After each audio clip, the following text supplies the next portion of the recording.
L'AMPA prepara les activitats pel curs vinent. Som el Simón Roldán, Pablo Carrión i Sergio Montoya. I benvinguts un dia més a Estil Directe TV. L'AMPA va convocar el passat dijous 23 d'octubre una junta a la biblioteca de l'escola.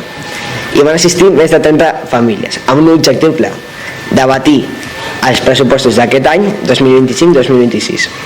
El president de l'AMPA va obrir l'acte mostrant en una pantalla el detall de totes les inversions i despeses. Aquesta explicació va permetre a les famílies conèixer de primera mà com es gestionen els recursos econòmics. Bé, tot seguit hem presentat les activitats proposades per el curs 2025-2026 i d'entre aquestes les més destacades van ser la festa de Carnestoltes, la celebració de Sant Jordi i el certamen literari.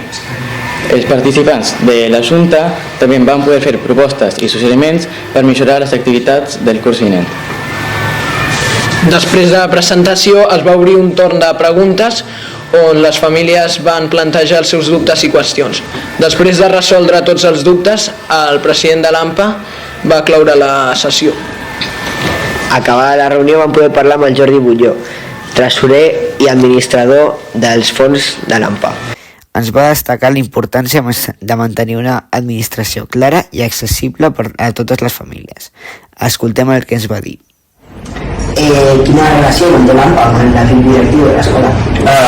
Generalment a les reunions mensuals ve un membre de l'equip directiu on ens fa un petit resum de les activitats que fa l'escola i també intentem mantenir una miqueta de diàleg sobre les necessitats que hi ha a l'escola, en què podem col·laborar o en què creiem que l'escola pot millorar.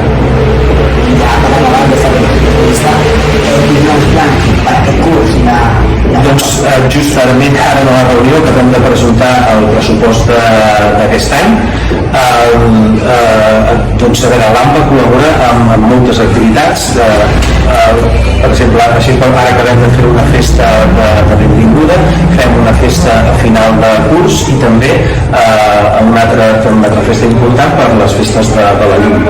A part d'això, col·laborem amb la postal que reparteix a les famílies per Nadal, que el disseny és d'un nen sempre de quart de primària, s'escull una postal i aquesta postal l'AMPA paga la impressió i la reparteix a tots els pares de l'escola.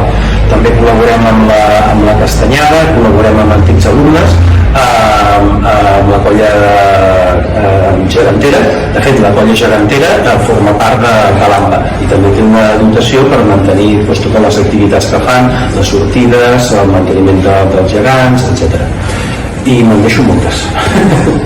Sí, tot això imagino que es paga amb la quota de les famílies, no? Única i exclusivament una quota dels 40 euros que paga un alumne que és membre de l'AMPA, el 55% va dedicat a la beca i la resta a les activitats ordinàries aquestes que hem comentat. Això també és important i m'ho deixava. El 55% d'aquests 40 euros va única i exclusivament dedicat al manteniment de la beca. La beca és una beca que es diu beca orfandat i és una beca que serveix per qualsevol dels associats. Si un pare o un tutor legal faltés, aquesta beca es fa càrrec de tots els costos dels costos d'escolarització de l'alumne fins que deixi l'escola, fins a batxillerat.